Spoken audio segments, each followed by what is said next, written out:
Drivers and Danica, start your engines! Pull those belts down tight one more time.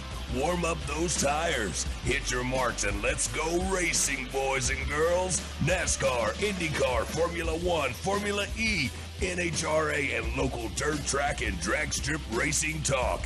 This is the fastest hour in radio. Where'd you go? Where's your home? How'd you end up all alone? Can you hear me now? Hear me. Here's your host, Steve West and Dustin Harmer, with producer John Myers.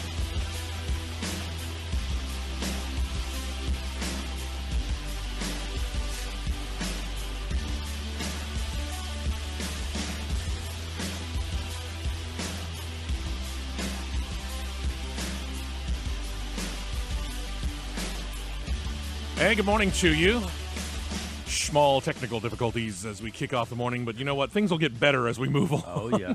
Oh, yeah. Welcome into it. I am Steve West. Matt Nicholson is in the studio. How are you, sir? Doing well. Dustin had a little bit of a hiccup.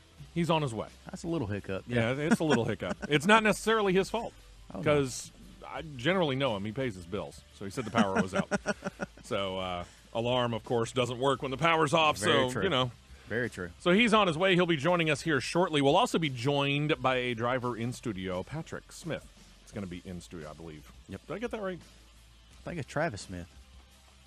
I'm going to be real sad if I got this wrong. It's been Patrick who we've been contacted by Oh, I got you. and talking back and forth with. So Gotcha. that may be why I'm thinking of it that angle. I got you. But anyway, that's going to be next hour when we have him in. So looking forward to having that happen. And as far as when Dustin gets here, yeah, we'll see.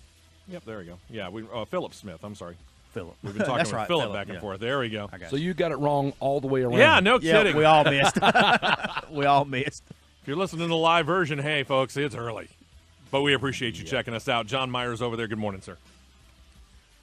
Good morning. Yes, indeed. Yeah, we're all trying to figure out all of our little aspects here. I'm worried about our fourth member of the team Why worry? because he's not in his chair where he's I know. supposed to be. Yeah. I got in contact with him about 20, 25 minutes ago now. Said the power was out, so his alarm, of course, didn't go off. And, well, that's... Well, my alarm didn't go off either. But I'm here. Well, I'll tell you what. I'll let you take that up with Mr. Harmer when he arrives. How's that? Well, I'll have to give it to him because it happened to me last week. So you Sure, know. it does. And It it will happens. happen from time to time. Happens There's no to us doubt all. about that. Here's the cool part about being in this particular situation that we're in the fastest hour in radio. Phone lines are open, 941-1011, toll-free 866-551-9933. We actually get to talk about racing. Yes. Now, Finally. this is the Race of Champions from last weekend, but you know what? Just because there are names in there that you guys recognize from times of listening to us here at the fastest hour in radio, we're going to go ahead and do it. Race of Champions last weekend, first time ever on American soil, held in Miami at Marlins Park, where the baseball team plays. Very first day of the two-day event is a driver against driver situation, and former Formula One, former NASCAR Cup Series, and former Indycar driver Juan Pablo Montoya claimed the title. The final of day one, I should say, Montoya squared off against sports car driver Tom Christensen in the best of three heat series. The thing is, third heat wasn't needed. Montoya swept him using the first two cars, a prepped rallycross car and then a specialty car. You ever seen the Crossbow? Yes, I have. Pretty cool looking little thing. It is an interesting piece. It is not what anyone would call the most usable car Yeah. for day-to-day activity. Yeah. But it's a fun little, mostly track car. If you're one of those Yeah. people that does private club racing and things like that, Yeah. this would be a great vehicle Oh, for yeah. something like that. Absolutely. To begin the event, all the drivers entered were split into groups of four. Two drivers made it out of each group. Montoya, part of Group B, easily advanced. Went on to down Travis Pastrana, who I thought would have done really, really well in this particular event. I did too. In the quarterfinal round, Felipe Massa in the semifinals with a little bit of controversy. Officials claimed Massa scraped the wall, which incurred a 5-second penalty. It's a penalty Massa didn't agree with, but he unsuccessfully appealed it. That 5-second penalty was what actually gave Montoya the win there. This marked Montoya's first ever Champion of Champions title in the Race of Champion race, not having to worry about facing defending champion Sebastian Vettel. Vettel couldn't get himself out of the first round, which is pretty big upset. Surprising, yeah. Big upset. Very big. Second day turns to the Nations Cup. This is where you start pairing off drivers to defend the flag, so to speak. That's where Vettel bounced back in a big way.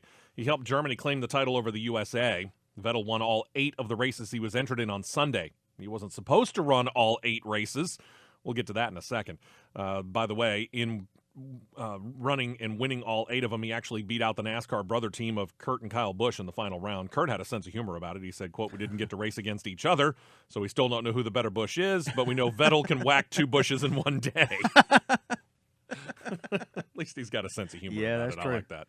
Vettel was supposed to be teamed up with Pascal Wehrlein, but Pascal didn't return for day 2 following a crash on the first day that left him unable to continue.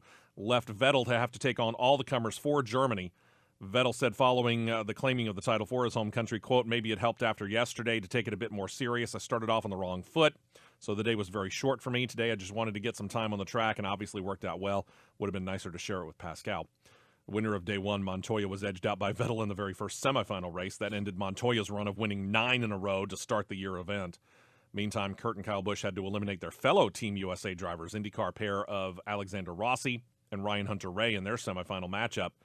Kurt said of the All-American matchup, quote, "It was an honor to go out there and race for the United States along with my little brother Kyle. To advance out of the group as the NASCAR group, we definitely wanted to do that ahead of the IndyCar guys and the rally car guys."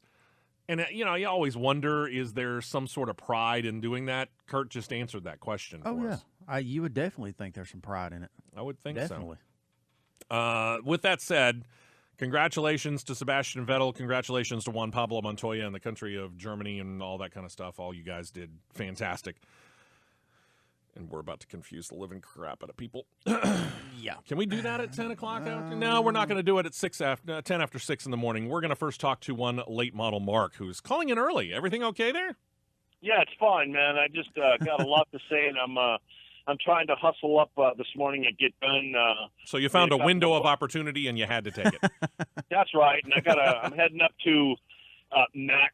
This is for you, buddy. I'm heading up to Boyd Speedway this afternoon for the Cabin Fever 40. Oh, yeah. Nice. And if you've got the Maryland Millennial up there, maybe he can go on the website and give us some information. But it's He's working his way here. He's working his way here.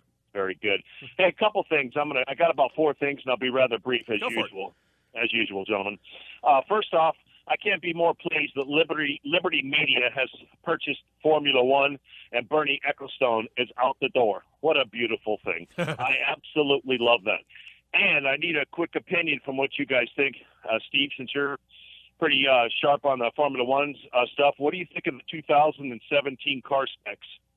So far, what I'm seeing, it's going to be real interesting to see how the drivers get a handle on this, because they've got the wider tires, a lot more downforce on the car as well. These cars are going to be fast. The question is whether the drivers are going to be willing to take it to its limit. They're almost going to have to, though.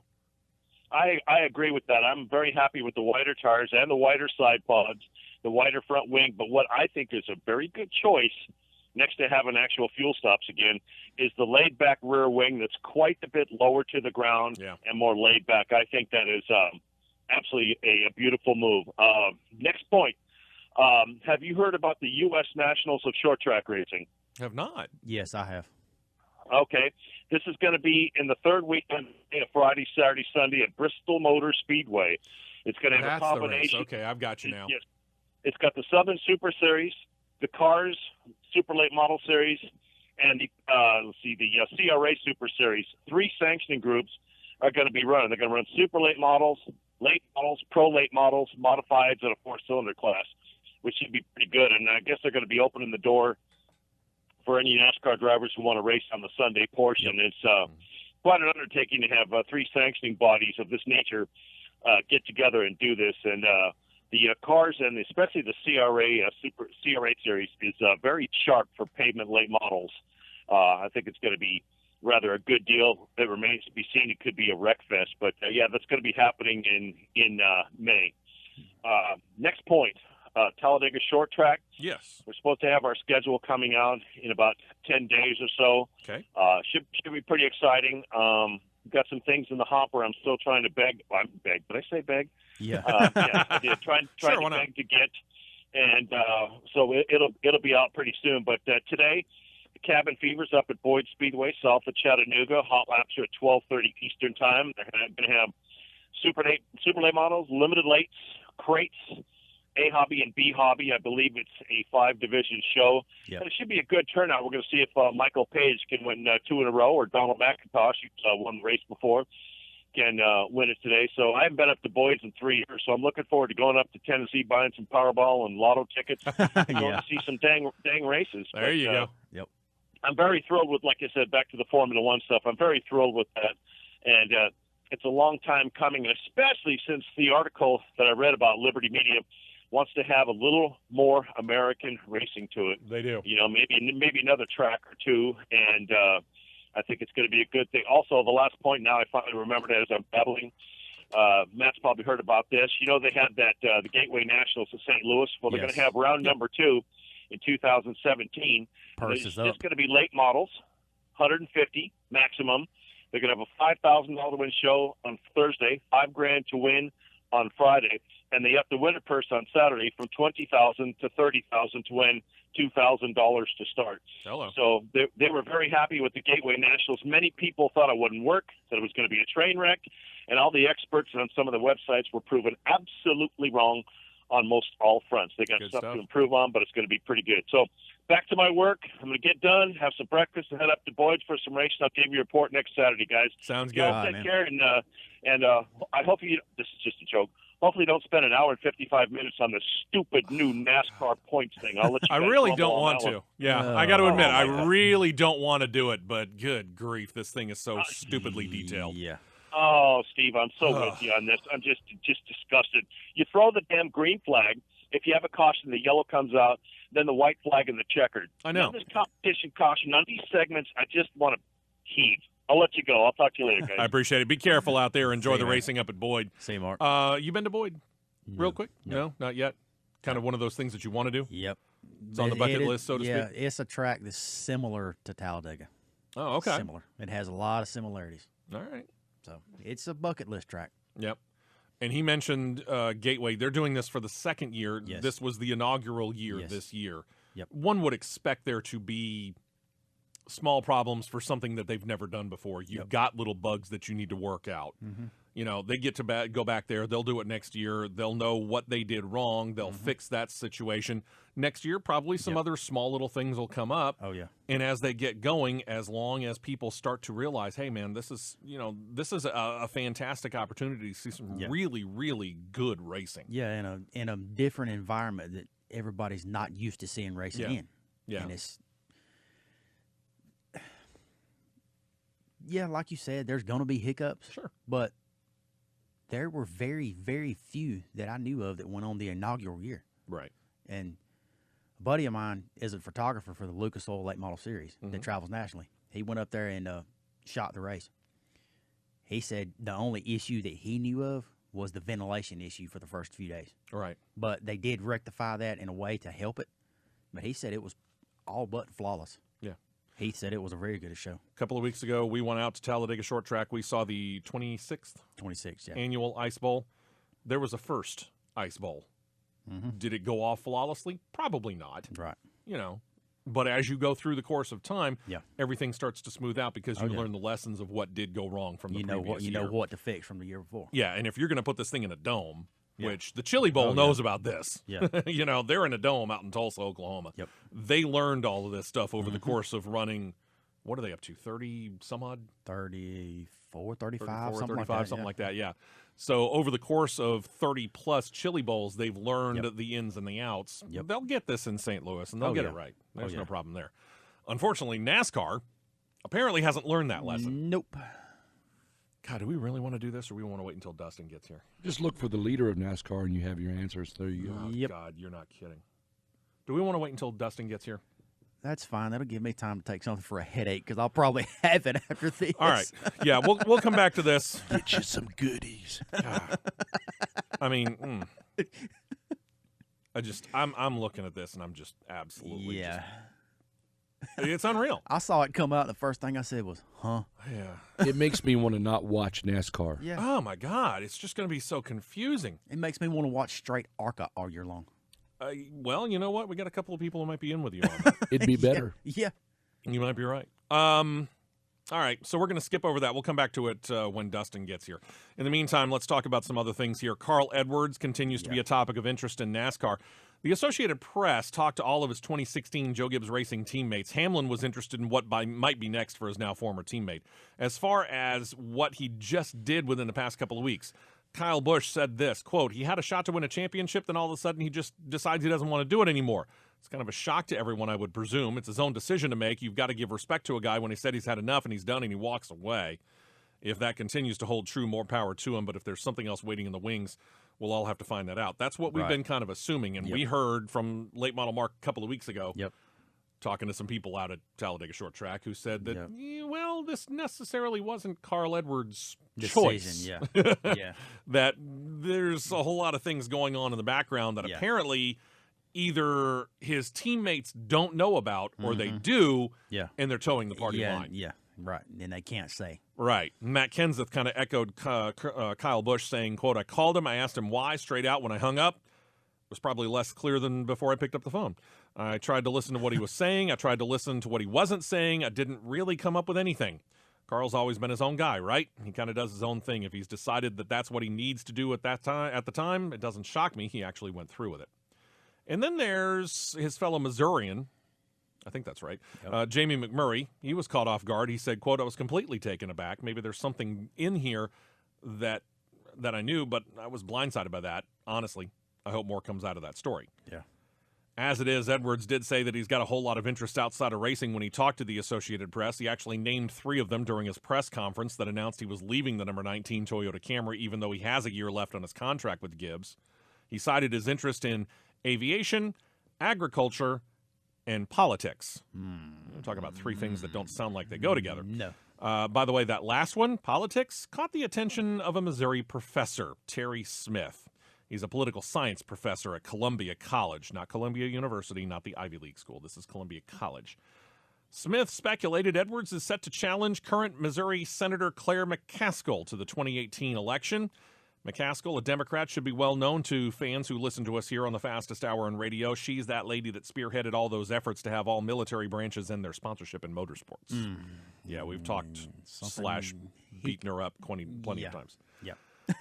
Edwards was contacted, as it turned out by text, by the Associated Press about the possibility. He sent a text message back to a reporter and said, quote, I believe firmly in the principles that the U.S. was founded upon. If I could help, I definitely would consider it. That's a politician's answer right there. Yep, and he would probably be successful at it, too. And then he added he has no immediate plans for a political career, and then quoted noted General Douglas MacArthur, who once said, quote, no man is entitled to the blessings of freedom unless he be vigilant in its preservation. Okay. Edwards is 37, a full-time resident in Missouri, so residency's not a problem for him. Right. Now it becomes decision time. And that brings us into the other Joe Gibbs Racing teammate Denny Hamlin, who said of a possible Senator Carl Edwards, quote, I can't vote for him. Here's the things you got to realize about Denny Hamlin. He's a resident of North Carolina, so unless he decides to go all Illinois, vote early and vote often, he's right. He can't vote for Carl Edwards legally. But Hamlin went on and said, quote, I would keep my ballot anonymous. What does he know about politics? I'd say he knows a lot about Missouri or Kansas. That's where he's from, right? How long have they been teammates? 2 years, right? Yes. And he couldn't get the fact that Carl Edwards was from Missouri? Where do you live again, Steve? Yeah. Maybe I've got it wrong. Am I not an Alabaster? Wow. So, here's the thing about Carl Edwards. We've heard him. He's kind of an affable guy. Yeah. But here's the thing. If you get him set up on something in particular, he's not backing down from it. He will not, no. He actually probably could be a pretty good senator. Yeah. I agree. Wholeheartedly agree. Question is will he do it now? Yeah. If I lived in Missouri, I probably would vote. Well, So I know is- I'd vote for him over Claire McCaskill. Oh, yeah. Let's clear things up I'll a little second bit. that. Is he sticking to his guns that he's retiring from NASCAR? That's the thing. He still has not used the word retire. He's just leaving for this season. Yeah. Yeah, I mean, he's left open the possibility of coming back in 2018, and we kept throwing out there those possibilities there. Dodge is talking about coming back. If they decided to come back, and granted, they got to get a template in by April. Right. So we still got a couple more months there, which they may decide or may not decide to do. But you want to talk about a coup. If Dodge were to come back to get Carl Edwards to be the flag-waving driver, the flagship driver, so to speak, in the mark. Okay, since he has not said, I'm done with NASCAR. Right. And he's left his options open to return. Correct. I'm going to say he's not going to go into the Senate. Because the Senate is, what, a 4-year term, if my memory serves? Six? Yeah. I knew it was 4 or 6. Anyway, so 6-year term. So if he goes for Senate, he's locked in for 6 years. He can't Right. be true to his Senate seat and run NASCAR. You're right. You're right. Exactly right. So I'm going to say Senate is not an option for him at this time. So you're in the camp that Carl Edwards is back in a Cup racer next year. Yeah. Okay. You agree? I agree. Okay. I'm on the same page as John. I tend to agree with that as well. With the rumors we heard, a couple weeks ago out at the Ice Bowl. Yep. Yeah. I'm that's what I'm betting. He's coming back full force next year. I could agree with that. To me, number one, there's the obvious unfinished business. This man has been so close on 3 different occasions. Yep. Last year being the third of those 3. Yep. I find it hard to believe that he thinks his business is done. Now, again, a lot of these drivers have interests outside of Cup Series race or racing, period. Except for maybe Tony Stewart. Yeah. Well, I say that, and he's got ownership interest, but hey, all the ownership is involved with racing. Yeah, every bit of it. But I just got to think that he's got to feel like there's something that he's left on the table, and he's still at an age to where he can go out there and make it happen. You know, speaking with that driver mentality, if you've got that chance to go get it, get it. Yeah, go get it. Don't leave it out there asking the question, what could have been? Yeah. What could have been? We shall Don't leave find it out. on the table. The business of business continues in NASCAR. A whole lot of eagle-eyed reporters here over Media Week, which just ended, found something amiss when Danica Patrick made her walkthrough on the day of picture-taking and interviews leading into the 2017 season. It appears that her main 2016 sponsor, Nature's Bakery, was missing from her uniform. Her race team, Stewart Haas Racing, was asked about it. The organization released a statement to the media, said, quote, Nature's Bakery and Stewart Haas Racing are in discussions about how the sponsorship might look in 2017. Both sides have options. It's a matter of determining what is best for both parties. Stewart Haas Racing remains focused on its preparation for the 2017 NASCAR season. In other words, basically, it was something to placate the media. Patrick, for her part, had no comment. She only referred back to the media statement. The deal between Nature's Bakery and Stewart Haas Racing for the 10-car covered 28 of the 36 points races in 2016. The first year of what then Tony Stewart had announced was the first of a 3-year deal. Her other uniform, the one that she wore on her media day, was with her other sponsor, Tax Act. I guess they might be called upon, see if they can take up some of the slack this coming season. Seems a little late with less than a month now to think about removing Danica. That won't happen. Yeah. I mean, Will I've heard a not lot of people say, hey, Carl Edwards is available. And That you know what? will Yeah, not sure, happen. whatever. Here's the thing. Yeah, I don't see that. You can't make that kind of a transition now, can you? No. Not and be anywhere near competitive. I was going to say you could, but your competitiveness would suffer highly. Exactly, yeah. And, you know, she's been with Tony Stewart Haas Racing for how long? 3-4 years? 2013. So this would be her 4th year. Yep. 13 was the first full year. I say she continues on for at least one more year. She'll continue for the duration of her contract. Of the contract, yeah. However long that is. They'll which I fulfill think- her contract. Which I think is as long 2018. as 18. Nature's 5 years. Bakeries. Yep. 18. Yeah, so it was a 3-year deal, 2016, 17, and 18. Yep. She'll be there at least through next year. Right now, I think what they're trying to figure out is whether Nature's Bakery is going to be able to cover all 28 of the races they did last year. I think Nature's Bakery might have ran out of money. They Honestly. are, and I started looking into some of this, they are, as far as one of the main sponsors of any of the Cup Series operations. Lowest budget. They're the lowest budget. They're the smallest company out there. Yep. And as we have talked about many, many times, to sponsor a Cup Series car is a significant outlay of money. Yep, exactly. And the thing that I say about that is you don't see that product in retail stores very much, if very any. No, quite strange. If any. Frankly, here's the thing. The first time I ever saw it on a product was earlier this week. My wife went out and she did shopping at one of those big warehouse stores. Right. And she came back with one of their boxes full of the bars. Yeah. That was the first time I'd ever seen it on a product. First time I saw it was at the racetrack last fall. Yeah. It's kind of strange, but there it goes. Yeah. When we come back, we're talking about, well, let's see. Carl Edwards is out. Tony Stewart is out. We're going to talk about another retirement when we come back. This one, probably not as big of a story. We'll get to that. We'll talk about BK Racing, which appears to have something of a driver lineup. We'll try and figure that one out as well.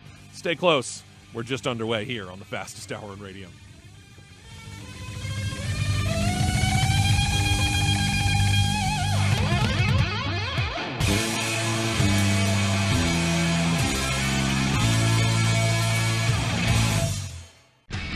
You're listening to the Fastest Hour in Radio on Superstation 101. Hi, I'm Sue. Even though I had cirrhosis, I didn't care. My drinking got worse and worse. I came to Teen Challenge, and it does work. With God, my life has been restored, and I thank Jesus. Hey, I'm Tim Timmons. If you're a teen or an adult struggling with addiction, there are Teen Challenge centers all across the country that want to help you break the cycle of addiction once and for all. Call 1-855-END-ADDICTION or visit teenchallengeusa.com. The thought of my sons growing up without me inspired me to quit smoking. I talked to my doctors, and then I threw away all my cigarettes, ashtrays, and lighters. I started exercising instead of smoking. Staying away from alcohol when I was first quitting was key.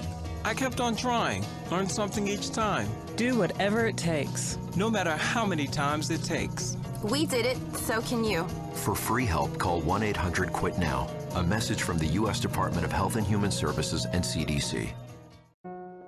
We've all seen stories of conflict that ended with peace. We've seen stories of hunger end in abundance. We see stories of fear, despair, and poverty, but they can end with courage, hope, and love. With you. Be a part of writing a story that's greater than poverty. Learn how at worldvision.org. I'm a retired school psychologist, and helping people was my thing. After my stroke, when Meals on Wheels started, I was on the other end of the stick, so to speak. My name is Julius Gaines, creative writer, poet, photographer. 1 in 6 seniors faces the threat of hunger, and millions more live in isolation. Drop off a hot meal and say a quick hello. Volunteer for Meals on Wheels by donating your lunch break at americaletsdolunch.org. This message brought to you by Meals on Wheels America and the Ad Council. On the battlefield, there's a saying America's military men and women live by. Never leave a fallen warrior behind, ever. Off the battlefield, Wounded Warrior Project operates with the same goal. Wounded Warrior Project was created to help our men and women returning home with the scars of war, whether those scars are physical or mental. Wounded Warrior Project. We never leave a fallen warrior behind, ever. Learn more about what we do at woundedwarriorproject.org. Hey guys, Coach Bruce here with the Coach's Wellness Show. Join me every Saturday morning at 8 o'clock. We're going to teach, train, coach, and educate you on how to be well for life. It's about your life and your health right here on Superstation 101 WYDE. 4 new tires and a tank of gas. And we're back to the Fastest Hour in Radio on Superstation 101.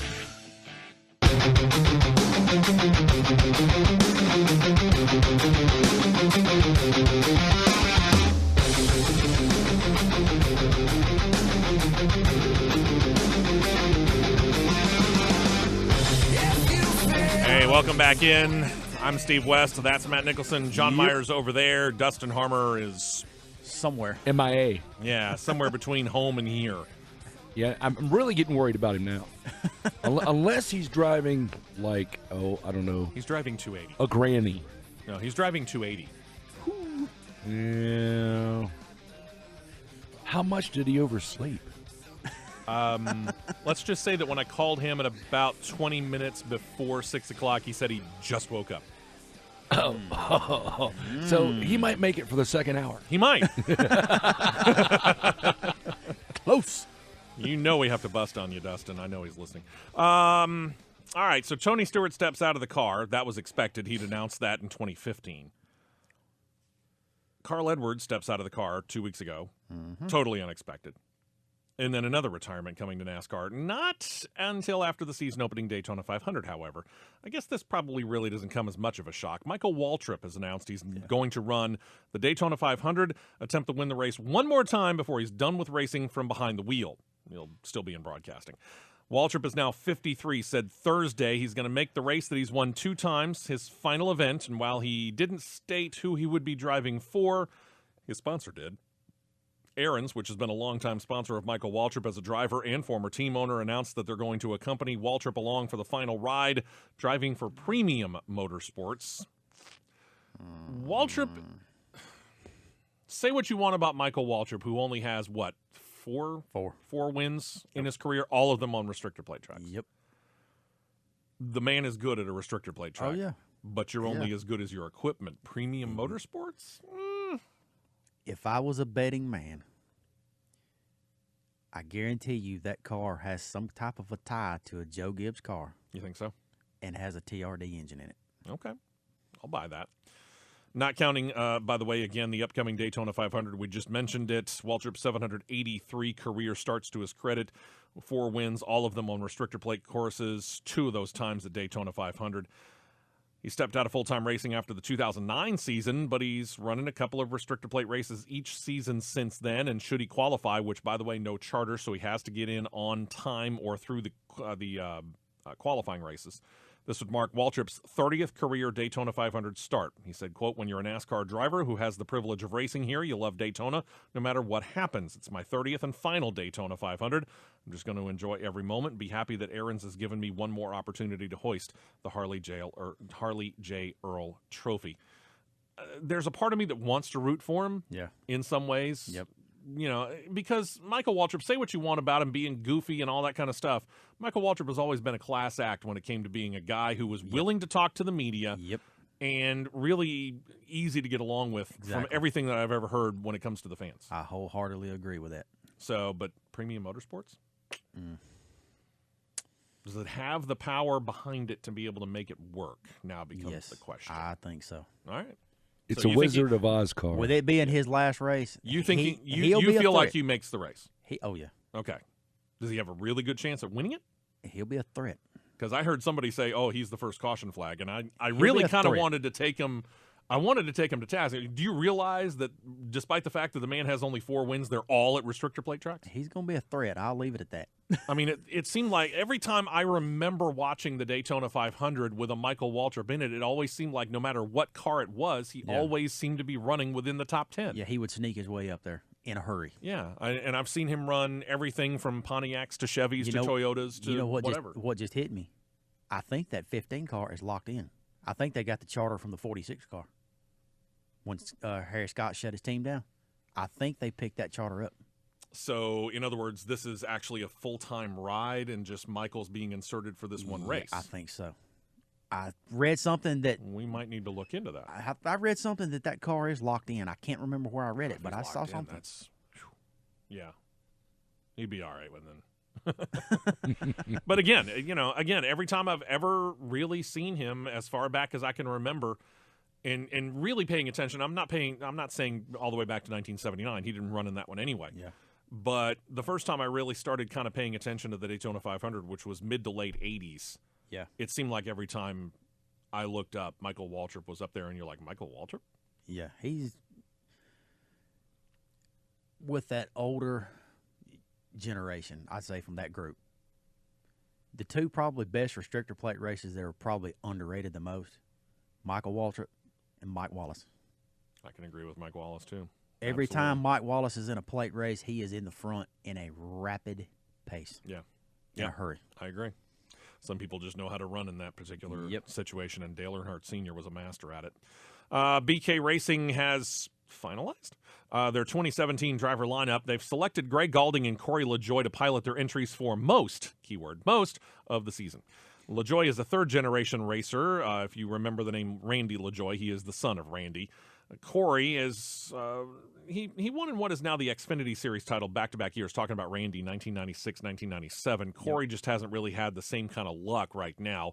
But despite having a charter in the car, it's not actually 100% certain that BK Racing is going to use it on the number 83, since they are talking about the LaJoie effort being part-time. LaJoie, in other words, is only confirmed for, quote, multiple races, unquote. Meanwhile, Greg Galding doesn't have quite the pedigree as a Corey LaJoie, but he was selected to be the driver of the number 23. He's been a regular in the Camping World Truck Series and Xfinity since 2014. He is not, however, going to drive the car in the season opener. The driver of the Daytona 500 for the 23 will be Joey Gase, who is also slated to get 2 other starts in the car throughout the season. BK Racing has 2 charters. They're not willing to stick with 2 drivers. They're going to start doing this whole roundabout driver thing. Well, the charter system. Okay, let's take a look at this real quick. The mess that it is. Yeah, you have a car team. Yes. Let's say you have 3 cars. Okay. You have 2 charters. Right. Okay. Your car is number 1, 2, 3. Your charters are on 1 and 2. Yeah. Can you take charter 1 and put it on car 3? You have to declare that. Yeah. But it's possible. You can do that. It's possible, yeah, definitely. Here's the thing. You can do that, but you have to declare it, correct me if I'm wrong, to the best of our knowledge, and this could be the part where it's confusing. You have to declare that before the season starts. Once you're into the season, I don't think you could take charter from number 2 and move it to number 3. You can't swap, He's right. But you can per season swap it over to the other car. I do believe. Yeah. Again, the whole charter thing is confusing as all get out, so we may be off base on that. But from what I can tell, yes. It makes me feel like they're driving taxis. And back to that. Okay. Back to that charter deal with Michael Waltrip. Premium Motorsports bought the 15 charter. They did buy it. That's why they're keeping the 15 number. From the former H. Scott or Scott Motorsports. Okay. Yeah. Makes sense. Jeffrey Earnhardt has landed a ride. He's going to be competing in the Cup Series this year as well. He's driving for Circle Sport TMG. They're going to race the number 33 for the 2017 season. This car has a charter, but similar to BK Racing's 83, they're not sure that it's going to be a full-time ride. The team has said they plan on entering a second car for some events, which will use the number 30, non-chartered. No driver announced for that. And all a charter means is you are locked into. You have a guaranteed start. A race. That guaranteed car start. number is it will be on the to get starting in. grid somewhere. Absolutely. Even if you're in the bottom of the qualifying Even laps. if you qualify last, you'll start 36. With that 33 car, I was expecting Casey Mears to get that ride. I'm a little surprised they didn't. I'm surprised. There's a lot of cars getting filled, and I'm really surprised of who's getting in the seat. I'm a little shocked Mears hasn't been given another look. Yeah. I agree with that. Kyle Busch said he's going to be running some races this upcoming season in the Xfinity Series. We talked last year about how NASCAR has now limited the number of races that a Cup Series racer can run in if he's not run. In other words, if you're not running for points in a specific series, you're limited to the number that you can. In this case, it's Kyle Busch. He's limited to 10 in the Xfinity Series, and he says he's going to run 10. He will not run in the restrictor plate races, but he will drive for Joe Gibbs Racing in the number 18 at Atlanta, Vegas, and Auto Club Speedway early in the season. He'll take a break until Michigan in June and drive at Kentucky, New Hampshire, and Indianapolis in July, Watkins Glen and Bristol in August, and Richmond in September. The car is going to see some time split between Busch, Matt Kenseth, Denny Hamlin, likely Daniel Suarez throughout 2017. Busch is the all-time wins leader in the secondary series. He boasts 86 wins in Xfinity in his career. That included 10 wins in the Xfinity series last year alone. NOS Energy Drink, his longtime sponsor, is going to be on the hood along for the ride. And he'll probably have 10 more this year. Probably. Yikes. Yeah. You think about that. Last year we had, 12 or 13 drivers in the Cup Series making it into the chase by getting a win. Getting wins, yeah. We had 6 of the 8 Camping World Truck Series slots taken by winners. We had 3 in of Xfinity. 12 possible slots in Xfinity taken by winners. 3. Why? 3. People That like right Kyle there. Busch. Yep. Joe Gibbs Racing, meanwhile, is needing to fill the seat of the number 19 Xfinity Series entry. That was the car Daniel Suarez did run to the Xfinity Series title in 2016, but of course now he's in the number 19 in the Cup Series, so they needed another driver. That driver's Matt Tifft. Pretty cool story here. He went through all the ups and downs pretty much one could expect in a year. 20-year-old now had back-to-back 8th-place finishes at Talladega, where he also won the pole, and Dover last year, and then learned the source of some nagging back pain and headaches. He underwent an MRI. It revealed a half-dollar-sized mass right up under his right temple. Surgery was performed right away and removed the low-grade glioma. I'm not a doctor. I don't play one on the radio. It's a benign brain tumor. Still needed to be removed quickly. Sidelined him, but he told me he was determined to race again in 2016, and less than 2 months after the surgery was performed, he got back in the car in Kentucky, and through the end of the year scored 2 more top 10s before the end of the season. At this point in time, he's getting checked out by doctors each 8 weeks. They're monitoring him for any kind of a recurrence of any form of cancer, and at 20, he's young, so the longer he goes without a recurrence, the checkups get further and further apart. Good news there. Absolutely. He will be the new full-time driver of the number 19. You want to talk about a guy who you almost have to root for. Even if you're not a Joe Gibbs Racing fan, to be able to go through that and come back from it, you almost got to root for the guy. Hands down. And as a guy who knows a little bit too much about how cancer does people, I still have a heck of a lot of respect for Joe Gibbs, even though I'm not necessarily the biggest Joe Gibbs Racing fan anymore. Right. I'll root for Matt Tifft to do well. Yeah, I'll say he's going to be the big. I think he's going to be the big sleeper in Xfinity this year. Absolutely. Big I mean, you sleeper. think about it. Throughout all the ups and downs that he had, he still was able to pull a pole position in 4 top 10s. Yeah, and he's in the championship car from last year, too. Yeah, exactly. It's good stuff. Yeah. The 2000, what is now Xfinity Series champion, is coming back to full-time racing. Jeff Green spoke on a racing podcast over this past week, said he would be a full-time driver for car owner B.J. McLeod. Green's now 53. He's been performing the start and park routine over the past few seasons, but he said with excitement, quote, "This year we're going to run all 33 races. He'll be driving the number 8. I assume it's a Chevy Camaro." McLeod's cars are Fords. Are they Fords? They're Fords. Okay. I didn't know 100%, and I couldn't they're find Mustangs. anything on that. Yep. I was just going on the fact that the last time he won, 2000, was in a Chevy Camaro. Or not a Camaro, it was a Chevy back then. Yep. Okay, so they're Ford Mustangs then. Yep. Thank you for setting me straight.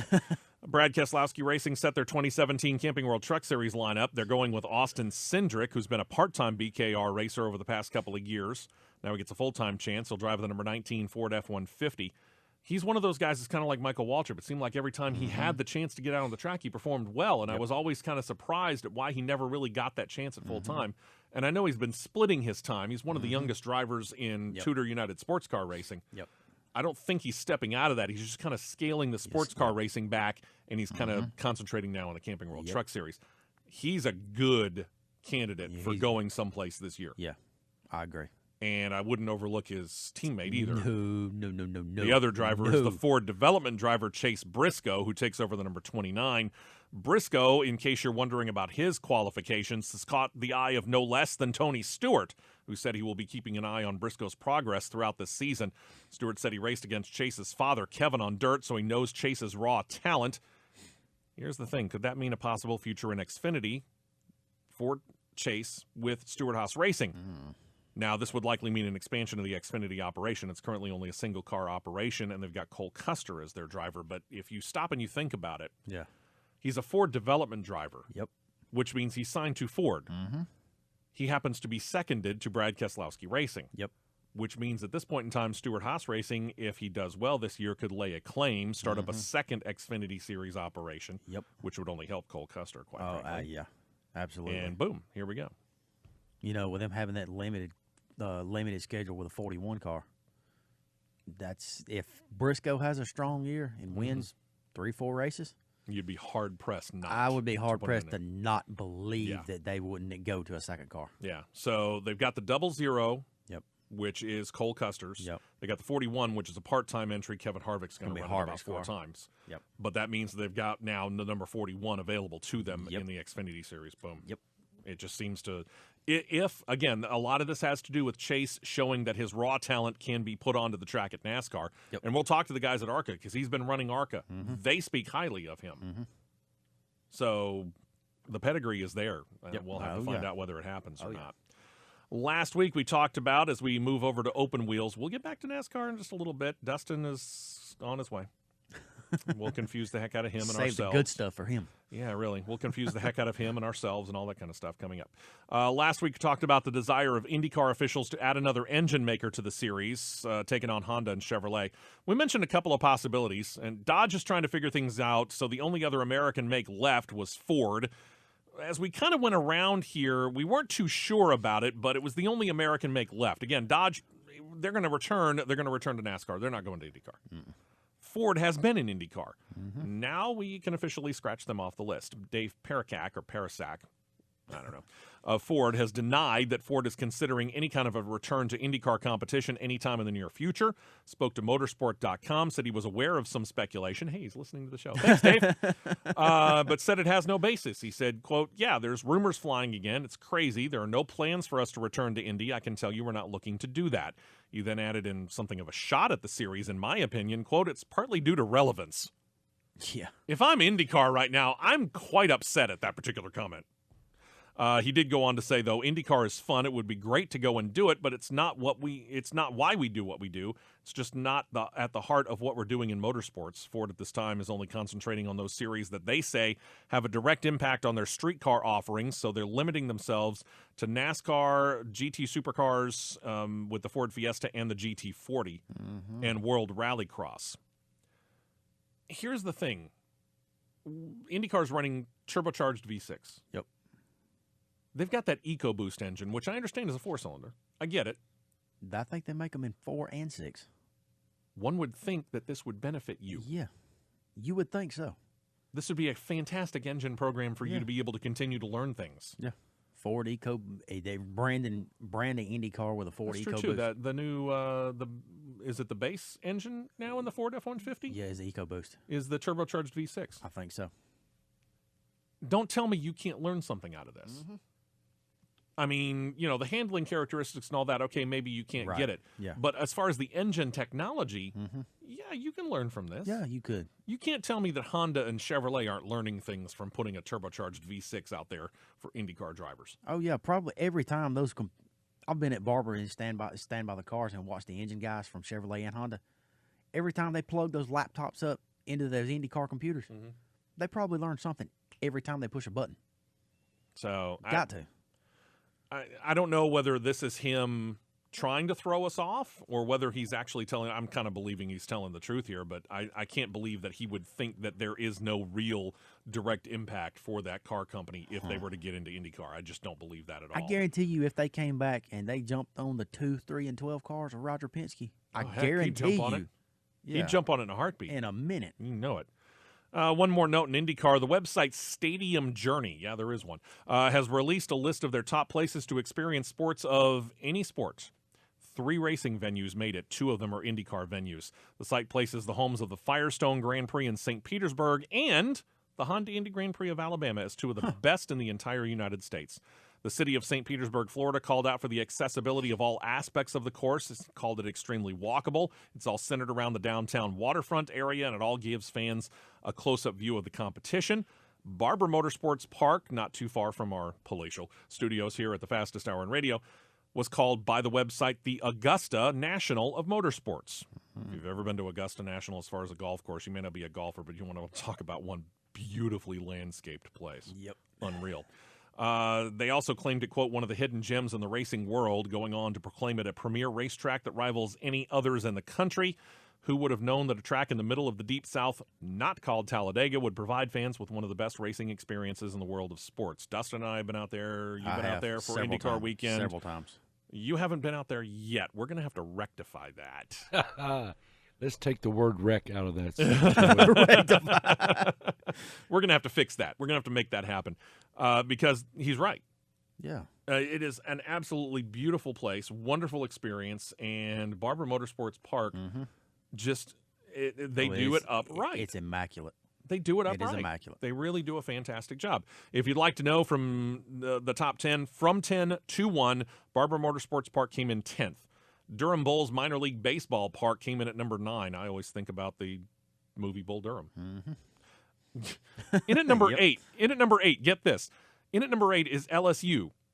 Not the football stadium, the baseball stadium. Huh. Well, there you go. Kansas Jayhawks basketball arena Fog Allen Fieldhouse. The minor league Fort Wayne Tin Caps, they're in there as well. The NHL's Winnipeg Jets, the home is the MTS Center. In at number 4, Daytona International Speedway.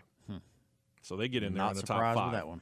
St. Louis Cardinals home Busch Stadium for Major League Baseball is number 3. Number 2, St. Petersburg, the top venue in all of sports.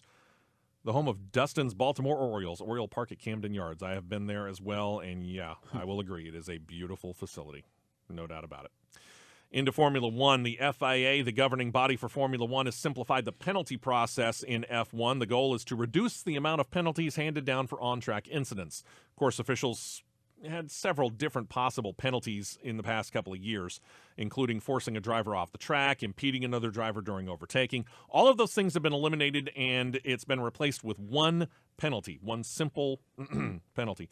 The rulebook states that to encompass all prior penalties, this one's been rewritten. So Article 38.2 states, quote, "It shall be at the discretion of the stewards to decide if any driver involved in an incident should be penalized," with subsection A continuing, quote, "unless it is clear to the stewards that a driver was wholly or predominantly to blame for an incident, no penalty will be imposed." This is still a judgment call. Yeah. And there's probably going to be some controversial judgment calls, too. Yeah, but the stewards are being given a little bit of freedom. They'll also have the freedom to open an in-race investigation into an incident, whereas previously they had to get the approval of FIA's race director, Charlie Whiting, to open up an incident investigation. At the same time, Whiting could call for an investigation.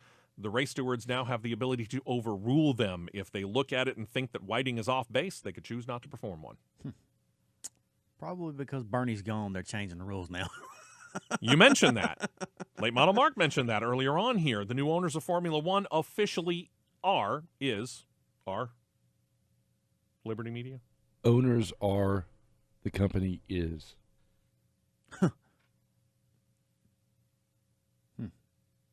Was that as confusing as NASCAR's new point system? Liberty Media is the new owner of Formula One. How's that? There you works. We have a winner. Yeah, really. Wasted very little time in announcing some of their plans. Among the priorities, new F1 CEO Chase Carey is looking for a second U.S. race in what he has termed a destination city. The cities that Carey had in mind include the likes of New York, L.A., Miami, Las Vegas. We've heard Las Vegas mentioned before. Officially, Liberty Media took control of Formula One's commercial rights Monday of this past week. Carey immediately replaced Bernie Ecclestone at the top of the series. More on that in a moment. Carey began talking to the media, spoke to CNBC earlier this week and said, quote, "We'd like to have a second race. The U.S. clearly is a real opportunity for us. We didn't acquire the business depending on U.S.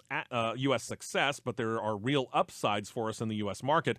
What we'd like to add is a race in a destination city, New York, L.A., Miami, Las Vegas, a place where people could come for a week-long event that has multiple dimensions with the race at the center."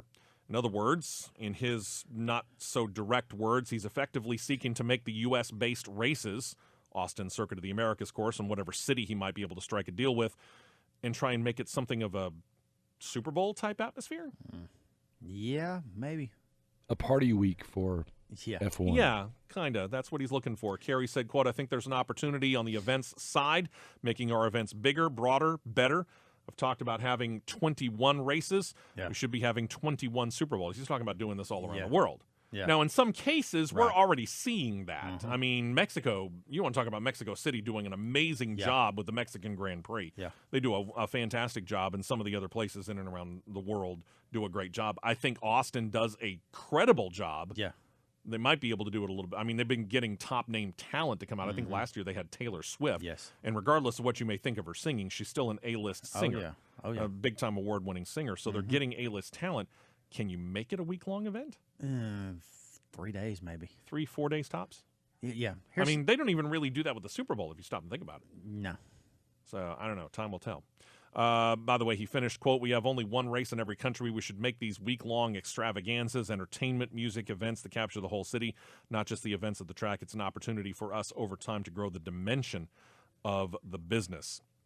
As for the removal of Bernie Ecclestone, well, following the company approving the purchase of Formula One and FIA giving their own thumbs up to the €6 billion deal, Liberty Media renamed Ecclestone's title as Chairman Emeritus, which means he's no longer the active chairman, as we noted just a moment ago. That's Chase Carey. It ended Ecclestone's 40-year run as an active participant in the sport. He's now 86 years old. He will be available to the new board that oversees F1, but he won't have an active day-to-day role. Ecclestone said of his time there, quote, "I'm proud of the business that I built over the last 40 years and all that I've achieved with Formula One. I would like to thank all of the promoters, teams, sponsors, television companies that I've worked with. I'm very pleased that the business has been acquired by Liberty. It intends to invest in the future of F1. I'm sure that Chase will execute his role in a way that will benefit the sport." Said it was in opposition to what he said, by the way, to the German sports magazine Auto Motor und Sport, when he said, quote, "I was deposed today. This is official. I do not run the company anymore. My position has been taken by Chase Carey." You know, I got to admit, the man has had almost half of his life taken up in Formula One. Yep. At some point in time, though, maybe you're not looking at it from the best business angle. You're looking at it from a more emotional angle. Exactly. And I think the change probably will do him and Formula One some good. That's very good news. I also have some good news. Yes. Harmer is in the building. It's about time. So he'll be here for the second hour. Yes, he will. We'll get into that second hour next, and we will also have guests in the studio. Stick around. Hour 2 of the fastest hour in radio is next.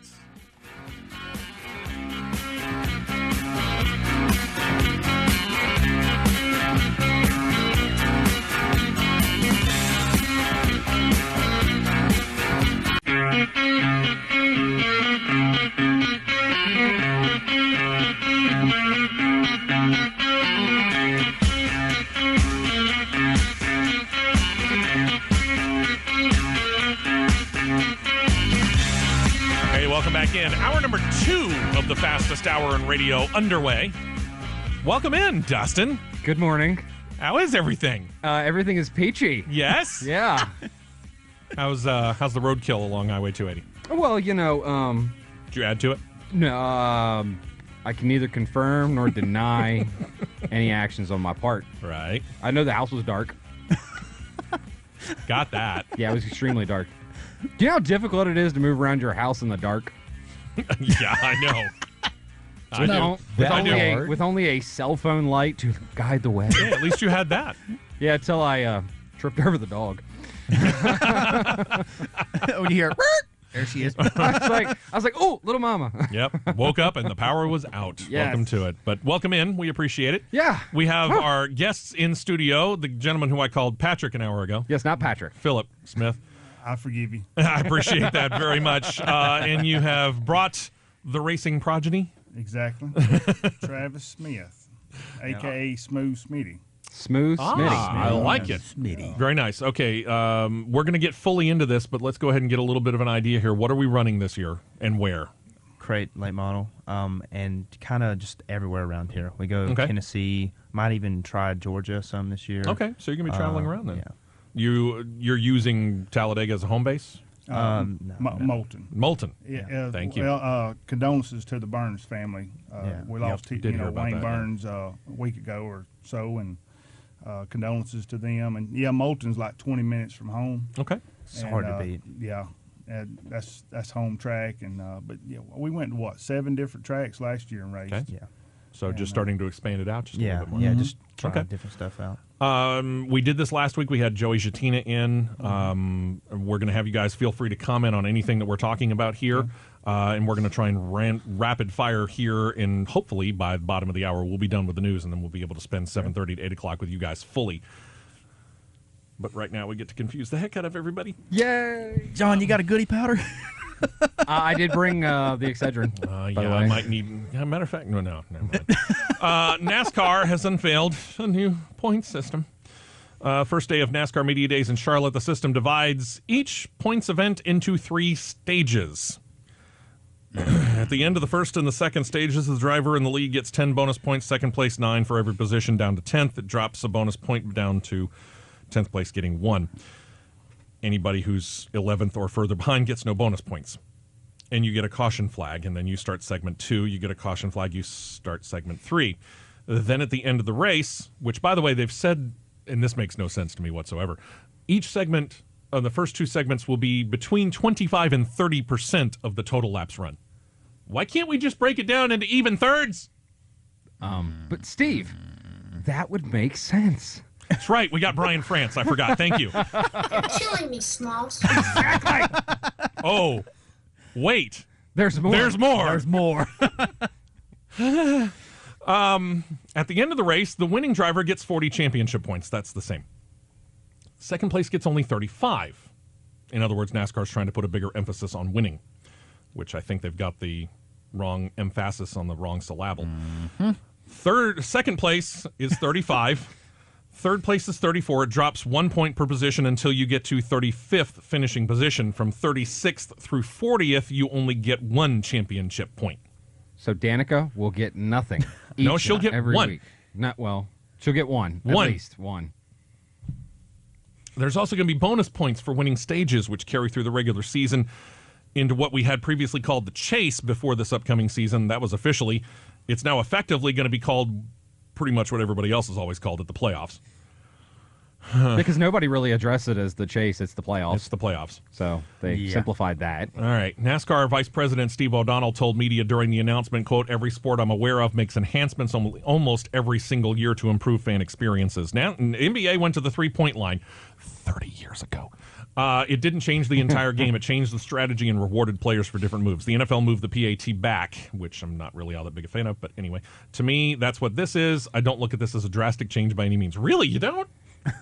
No, it's not drastic at all. It just changes the entire complexity of the race, the points, and the whole landscape of NASCAR. But, it's not drastic. No, not at all. Drastic would be blindfolding all the drivers and telling them to go backwards, I guess. Exactly. Yep. Thank you, R2D2. Okay.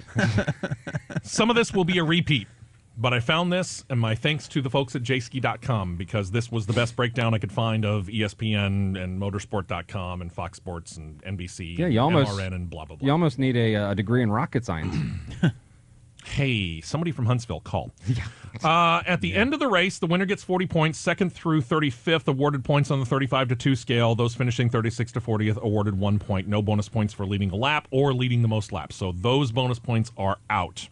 Yeah. NASCAR will award points to the top 10 drivers on a 10-1 scale at the end of each of the first two stages. The number of laps for each of the first two stages will remain the same. Will be the same. Won't change if a caution comes out. And the end of the second stage will be approximately at the halfway point of the race. If it rains, a race would be official after the second stage. So now we don't have to get to halfway. We have to get past the second stage, which technically is halfway still, but it's now more 60% confusing. Right. You're killing me, Smalls. But wait, there's more. Keep that button handy. Drivers, tell me about it. Drivers will now carry bonus points called playoff points throughout the entire playoffs instead of just the first round when the points get reset. Drivers will earn 5 playoff points for every race win, 1 playoff point for every stage win. The top 10 drivers in the standings in the regular season also earn additional playoff points on a 15, 10, 8, 7, 6, 5, 4, 3, 2, 1 scale. Drivers will continue to accumulate points throughout the playoffs, carry all the points earned during the year into each of the first 3 playoff rounds. Huh? Okay. One more time. I'm not doing that again. If you missed it the first time, listen for the replay tomorrow morning between 5 and 7. Qualifying for the playoffs remains the same. The regular season champion and 15 drivers, based on wins with ties broken by points, will get into the playoffs as long as they are in the top 30 in standings. Okay, that at least is similar. Same. Thank you. The playoffs will remain divided into 3 three-race rounds, with 4 drivers eliminated after each round to set up 4 finalists in the finale at Homestead Miami Speedway. Drivers automatically qualify into the next round with a win in that playoff round. The remaining spots filled via the points standings at Homestead. The top finishing driver among the 4 finalists at the end of the race wins the title. That's the same. The race purse will be paid at the final stage.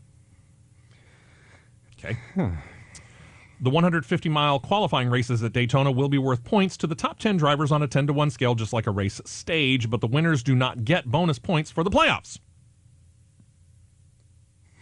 Why? I feel like a game show host. What's behind door number 1? 10 playoff points. Deal or no deal. Yes. I feel like pulling the old Colin Cowherd little deal when he used to be on, what was it, ESPN's, what was First Take. First Take or First whatever Take, it was, when he used to play the Ron Burgundy version. I feel like I needed a scotchy scotch. Yeah. And it's early in the morning, but believe me, I'm needing 5 o'clock somewhere. What are we? Oh, wait a minute. Here's one final rule. NASCAR will not allow teams to replace body panels during the race. Teams will have additional limitations on crash repair that likely will mean most drivers who have to go to the garage will not return for that race. So, in other words, we don't get to see the quasi-modified cars anymore. I'm a little sad about that. We're still going to see that. Maybe. Sort of. Possible. Joe Gibbs Racing driver Denny Hamlin said of the new point system, quote, "The old school fan actually should love this. You're crowning your champion based off 36 races now again. It's not just that 10 races. Every single race matters." You agree? Yeah, I'm gonna let y'all, in the words of Aaron Rodgers, I'm gonna let y'all run the table, and then I'll come at it because I have a different look. I've got a 3-word comment. Go ahead. I'm so confused. Well, if you're confused, then we're all jacked gosh. because usually you're the one that is not confused. Yeah. He just read it all. He ought to know. Yeah, one would think that I would know. I just read the whole thing. Trying to follow along while he's reading it, it's kind of like, did I leave the gas on? Yeah. What do I got to do when I leave here today? Gotta leave the water running. I'll tell you what I'm going to be going home and I'm going to be doing today. I'm going to be going home and studying this. I don't know. It seems like they have overly confused this. I mean, they're all excited. I mean, if you looked at the press conference when they did this whole big release, I mean, everybody on stage was giddy. So maybe they know something that we don't know. No, but they got paid. But well, yeah, that too. That would be a nice check. Tell you what, Denny, Dale, tell you what, we'll slide in an extra $5,000 if you smile and say, yay. Yeah, exactly. But with Denny Hamlin saying the old school fan, quote, the old school fan actually should love this. Really? I remember the old school, as we all do. Sure. And no. This is not old school. This is not old school. The old school way was you basically gained points throughout the whole season, and whoever had the most points at the end of the season won. Hands down. Yeah. It wasn't 10 points here, 5 there, extra points, playoff points. It was basically race 1 to the finish, and boom. Yeah. It used to be, and Late Model Mark said this about an hour ago when he got on. Yeah, I heard him. He said, you drop the green flag, you race until the checkered flag. Yeah. That's it. That's it. Yep. Stop doing stages. Stop doing this. Stop doing that. I Just will run. say this. For several tracks, this actually will help. Where? Which one? I'm thinking of a track like, say, Dover, ones that have become those boring, basically inline tracks that a lot of the fans have actually jumped on about. Because now, the thing is this. Now you look at the fact of you can't just ride in the rear with the gear, Talladega, Daytona, and wait and all that stuff. You have to be on top of your performance. We saw them initiate the 100% rule. Yeah. This now not only makes the 100% rule work, but it actually forces it to work because now you almost have to race as best as you can, as fast as you can, and get there as fast as you can. You agree so with that? you can max those points. The whole race. The whole race you got to. Because you're going to get some points from the first round. You're going to get some points from the second round. If you win, you're going to get points. So there's all kinds of points for doing better. True. You know what I can't wait for? Not being, the ones in the rear. You know what I can't wait for? What's that? I just spent the better part of, what, John, 10 minutes doing that? Fox Sports has Daytona 500 coverage. Right.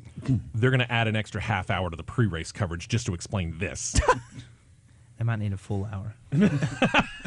Yeah. Mark this day They down. might want to do a playoff special. Hey, yeah. And then break it down. Probably. And then have everybody call in and ask stupid questions. All right. Yeah. By the way, if you're curious, according to NASCAR, if this system had been put in place for last year, the same 4 drivers would have been in the final. Jimmy Johnson still would have been the champion. So why did we change? The system is in place not only for the Monster Energy Cup Series, but also for the Xfinity and Camping World Truck Series as well. The number of playoff participants are not going to change either. 16 in Cup, 12 in Xfinity, 8 in Trucks. There is one notable change. Because we've broken it up into segments, they've eliminated the caution clock for the Truck Series. That's a good thing. Well, it didn't really... It did nothing We were anyway. sitting there talking about when they installed this caution clock for the Truck Series, if it was actually going to do anything, and nobody really noticed it. It came into play how many times? Half a dozen. Yeah, maybe that was it. Throughout the entire season, Yeah. it came in. It Whole came into play season. exactly 6 times. So that whole this caution clock's going to be great, and they spent 30 minutes explaining that and everything else just to for take 6 it times. away. Yeah, for 6 times. NASCAR stated they've been working with the owners and the drivers since summer of 2016 to determine how to best enhance the racing in hopes of increasing attendance at the tracks and also the television audience. Chairman Brian France said, quote, "It will make the racing even more compelling on an hour-by-hour basis, week in and week out." Agree or disagree? Dustin. Survey says. Pass. We'll come back to you. Yeah. No. Matt, you say no. No. Well, no. No. Travis? Put dirt on it. John? Dora. I like the way he's thinking. This is the first time that I've actually agreed with that President Odumba when he was quoted in reference to this as saying, "That's nonsense." You did not just play that guy on this show. Actually, it worked in this case. Yeah, it did, but can we we need to throw that into Adobe and change it. I would like to take the end of, I believe it was Billy Madison, when he was in the battle to figure out whether he was going to graduate or not, and did the essay on the little puppy who was lost, I think it was. Yeah. Oh, yeah. And The principal Industrial Revolution. And the principal got up and basically said, "We are all dumber for having heard that. Yeah. I award you no points, and may God have mercy on your soul." Yep. Brian France. That's my quote. I give up on the whole "may God have mercy on his soul" because he just finds new and inventive ways each and every week to sound like a complete moron. Give it time, and before Daytona, he'll throw in a field inversion. We might as well just throw. In the end, we might as well just make this a demolition derby. Put Danica on the front row. And make She her go might back. actually and make her win go a backwards. race. No, let's just. She just might tell her- actually win a race if we do that, Steve. I don't want to have to cover that. I really don't. I really don't. I will be late that week, okay? I will make sure of it. Yeah, I'm in agreement with y'all. Oh, gosh. I concur. Can I say that? Yeah, I'm a doctor now. I concur. Concur. They have taken something that should be eminently simple and made it so confusing. Here, this is one thing on our Facebook page, facebook.com/thefastesthour-in-radio. We posted up about the fact that it was going to be going, what it was going to when we tried to put this out there, as I was trying to understand it and post it at the same time. Robert Bloom, I think, summed it up best. Huh? NASCAR continues to rule itself into obscurity. Mm-hmm. They say that this is going to enhance the racing and it's going to enhance the experience for the fan and everything else. If you haven't paid attention to those fans in the stands that are, I don't know, Disguised as empty seats? Well, not just disguised as empty seats, but the ones that are there that are 3 sheets to the wind anyway, that can't understand what is going on, you're going to upset a few people. All right. Because then they're not going to be able to follow along. But I will say that I go back to my previous statement on the fact that those tracks that we've seen, that boring coverage of, wow, it's great watching them run in circles and do nothing. But now we're going to see them forced to do it. The problem is this is artificially done. It is artificially done, which I will not disagree with that fact. But I just think that this will actually make these teams go out there and do what they're supposed to do. Look at Talladega last year. Let's look at the playoffs. Talladega last year. Yeah. We looked at the fact that we saw all the Joe Gibbs racing guys racing in the rear to stay in so they could move forward. Right. Now they can't do that. Yep. So those instances where we've seen those guys have that bad day, your bad day now really truly affects your overall year. If you have a bad day, it's going to be even harder to come back. We saw it we've seen it with this playoff system as it already stands. Right. Is the fact if you get a mulligan, basically one. Now you get none. Yep. You agree with that? Yeah, I agree. Okay. Yep. And I would agree. I mean, you think about 36th through 40th, if you get into an early wreck or your engine blows up on lap 2, which has happened, you only get a point. Yep. And then that's it. You don't get any of the bonus points or any of that stuff. To that point, I agree. But again, it used to be racing was so simple. You mentioned it. We talked about it before. You get out there, you run whatever the season opening race is, Daytona 500, or it used to be Riverside way back in the 1970s and early 80s. You run the race. You drop the green flag. You run the race until they show the checkered flag, and boom, you're done. But you see, and then you accumulated points over the entire season. Whoever had the most points at the end of how long a season it was, you're the champion. But if you go back and you look at the way that it used to be, we also had different cars and everything else. So everything was. Oh, you mean stock car racing? Yeah, like actual stock car racing, not flying bricks. But if you look at that.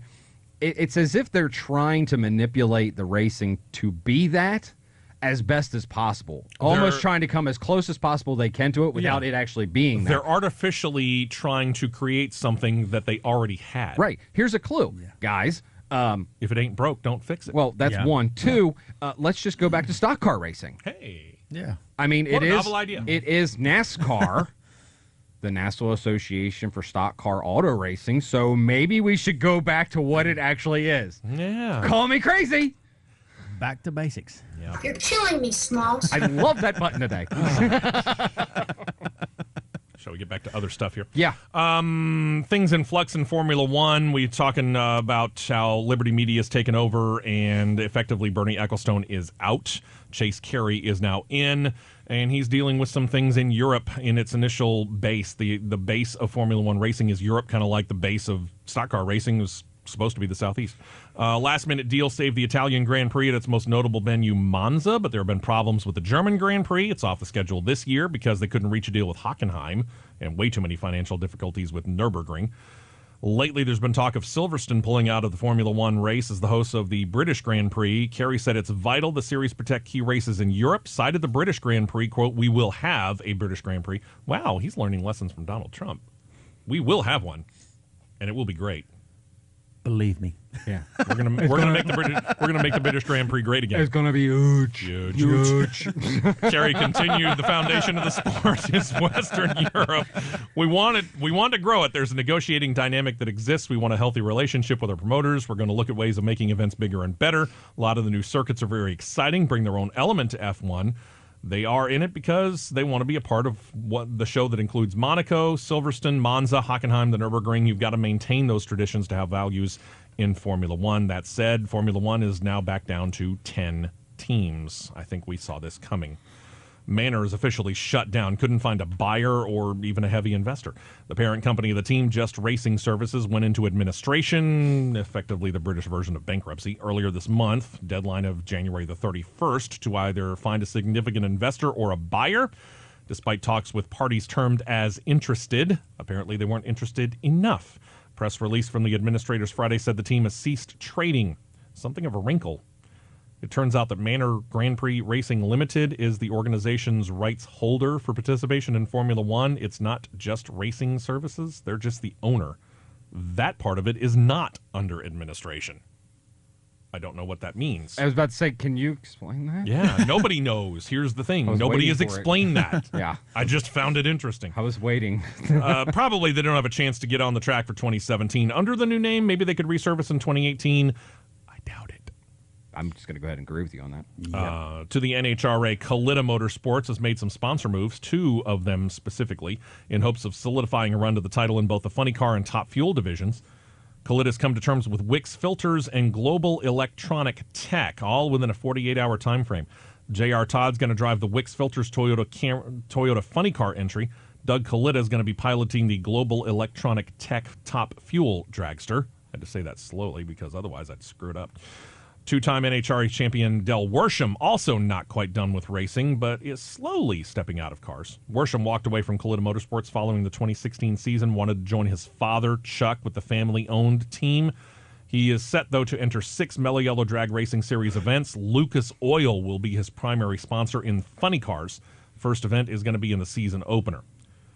There's also Pro Stock Motorcycle, a regular division in the Mellow Yellow Drag Racing Series, but lately becoming really, really popular within the NHRA is the Top Fuel Harley division. It's, for all intents and purposes, a part-time division, but the NHRA officials have said that the division is set to join the Mellow Yellow Drag Racing Series for 8 events this upcoming season, so there won't be just the top 4, Top Fuel, Funny Car, Pro Stock, and Pro Stock Motorcycle. You now get Top Fuel Harley as well, and we will cover those. Let's see. Where are they going to be? They're going to be at Pomona, California for the season opener. They're going to roll at Phoenix, Vegas, Houston, Topeka, Epping, Bristol, and finally in Seattle. And one more note here. Motorsports Hall of Fame announcing their 7-member class for 2017, set to be inducted June the 28th, just before they get to the what we still would like to call the Firecracker 400. The additions include Scott Pruitt, multiple-time Rolex 24 Hours of Daytona champion. He's won that thing 5 times. And he's not done yet. Nope. Sprint cars, likely best-known name, Steve Kinzer, the king. Yep. 3-time Daytona 200 motorcycle champ Dick Clamforth. No, enough. there's no R. I know. I was waiting for you to say the 4th. No. May the 4th. It's Foth. Yes. Feeling a little frothy. 2-time Cup Series champions Terry Labonte and Herb Thomas from NASCAR, drag racing and land speed record holder Paula Murphy, and the all-around automotive guru Brock Yates, who passed away just last year and, of course, created the Cannonball Baker Sea to Shining Sea run. Which is now illegal. Yes. I refuse. No. Because I've already confused myself and I don't want to do it again. I'm not even going back to NASCAR on that one. I'm just not. He was going to do it, and he's like... I thought about it. No. It's not going to happen. Not going to do it. Yeah. No. Shouldn't happen. Should never happen. I'm surprised, getting to the Motorsports Hall of Fame, I'm surprised it took Herb Thomas this long to get in. Well, we've seen that across everywhere. There's a lot of people that deserve to be in. Short-term memory thing. Well, yeah. Everybody's suffering from that? Obviously, when it comes to Halls of Fame, and NASCAR is probably one of the worst ones. If you think about the NASCAR Hall of Fame, I like the fact that they have it, but they've got this rule in that states you can even put in an active driver. He went back to NASCAR. Yeah, I'm not doing the rules, though. I'm not doing the rules. No, and we've talked about that with all of the announcements for the Hall of Fame, to the fact of, who they've got on the ballots and who makes it in. It's kind of like, what about the people who deserve to be in there? I mean, look how long it took us to set the table for this. It's taken so long to get certain people into the Hall of Fame that it's like, what is the deal? Yeah. Yeah. I mean, it took, and I understand he only had one win. I get it. But it took Wendell Scott 7 years. Exactly. There's that man was a groundbreaker. We sat here every year that they announced 2 the years group, tops, and it was like, okay, when's Wendell Scott going to be put into the Hall of Fame where he belongs? I understand maybe not in the inaugural class where you have to put in a Petty and an Earnhardt. I get that, and you only get 5 candidates. Yeah. Second, third year at the latest. Yeah. He should have been in. It baffles me sometimes the way that these people think. I mean, I'm glad to see Ray Parks made it in this year. Yeah. I'm definitely glad to see Mark Martin made it in this year. Benny Parsons. But yeah. Yeah. All right. We're done with all that. We are? Yeah. We're going to talk about actual racing. Oh, we're talking to Patrick. Yes. Philip, Patrick, and Travis. I've probably been called worse. We'll talk to Philip and Travis when we come back.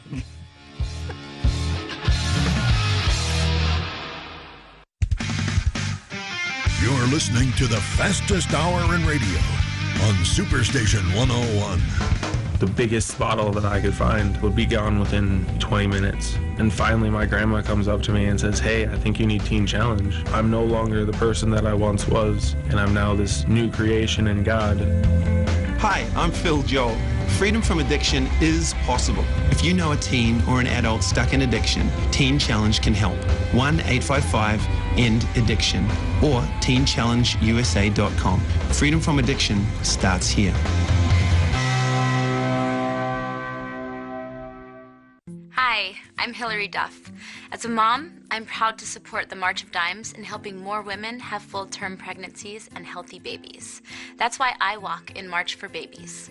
The money we raise funds research and local programs that help babies overcome the challenges of premature birth and birth defects. Sign up today at marchforbabies.org. Together, we can help make healthier babies possible for thousands of families. You're going to need me. You're going to need us. All of us. You're going to need our help with your water, your air, your food. You're going to need our determination. our compassion. You're going to need the next generation of leaders to face the challenges the future will bring. And we promise we'll be there when you need us. Today, 4-H is growing the next generation of leaders. Support us at 4h.org. Think fast.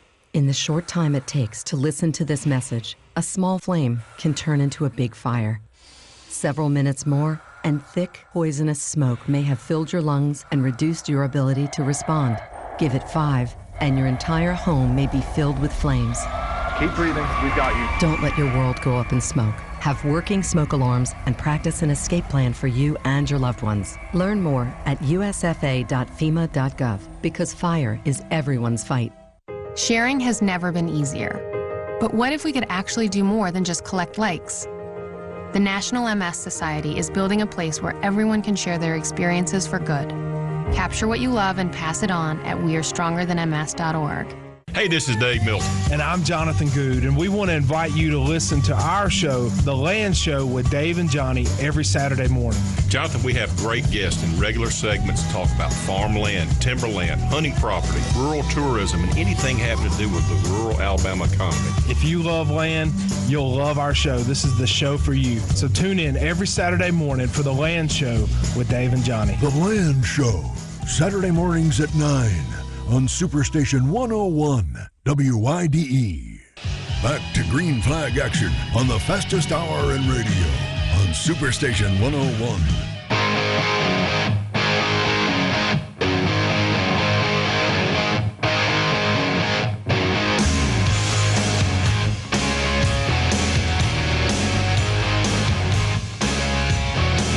I used to travel in the shadows and I never found the nerve to try and walk into you. Hey, welcome back in. Listening to the fastest hour in radio here. Superstation 101 WYDE. Steve West, Dustin Harmer, Matt Nicholson, John Myers, Philip, not Patrick, and Travis. Can I just call him Patrick? Sure, go ahead. If he's up for it, you're sitting next to him. As long as he can call you SpongeBob. I want to be Squidward. You would. We're going to be talking with them here in just a couple of moments. First things first, let's get our weekly ARCA series update. We got Mark, we got Rowdy on the phone. Hey, guys. How is everything? First of all, Mark, everything going well with you? It is. They're racing this weekend, so I'm excited. We got Speed Weeks is kicking up this week, so yeah, I'm hyped. I'm ready to see some racing this weekend on TV. Yeah, we just tried, and I mentioned this word, and I emphasize the word tried, to Rowdy go down all of the NASCAR points rules for this year. I don't want to talk rules anymore. I just want to get out on the track and watch them run. Why do you keep bringing it up? Because ARCA's not stupid enough to do what NASCAR just did. How's that? Ding, ding, ding. No, that's exactly what I was going to say. Listen, we just go out to 8 super speedways, 9 short tracks, 2 dirt tracks, and 1 road course, and we just race like there's no tomorrow. Yeah, I mean, you guys do it right. You say, okay, we're going to start a race, drop of the green flag. The next time, the time then you see the checkered flag, hey, the race is over. Well, you don't have time to lay back. I mean, at 200, 250 laps, you're up on the wheel from the time they drop the green flag to the checkered throw. Right. Yep. Good stuff. Really is. Earlier on, we were talking about, and we've heard his name from you guys before, Brad Keselowski Racing in the Camping World Truck Series has just announced that one of their 2 trucks is going to be taken by Chase Briscoe. Mark, you've talked about Chase Briscoe. Tell us a little bit about this guy. Chase is kind of one of those phenomenons. He came out of dirt track sprint cars, non-winged, and jumped into those Arcus cars and liked it. And they liked him, and he was able to pick up on it real quick and get a few wins and pick up some notice. And I think he'll do very well for Keselowski Racing. Well, and the thing about it is, and I couldn't help but notice this, Tony Stewart said that he will be keeping an eye on him because he knows his dad. He's seen kind of Chase's raw talent at lower levels. If you're grabbing the attention of a guy like a Kyle Busch or a Tony Stewart, to me that says something about what you can do on the track, Mark. Oh, very much so. And Kyle Busch is, phenomenal with picking up these drivers and bringing them into his program.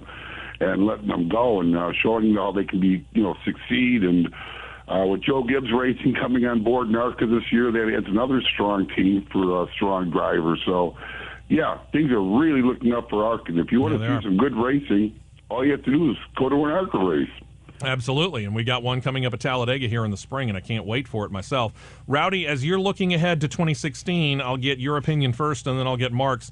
The driver that we need to be watching out for, the one that you feel like is about to become the shooting star of ARCA from this year. Yeah, just to pick one of them. Dalton Sargent in the 55 car for Cunningham. Well, he's going to be in the 77 car that Chase Briscoe left.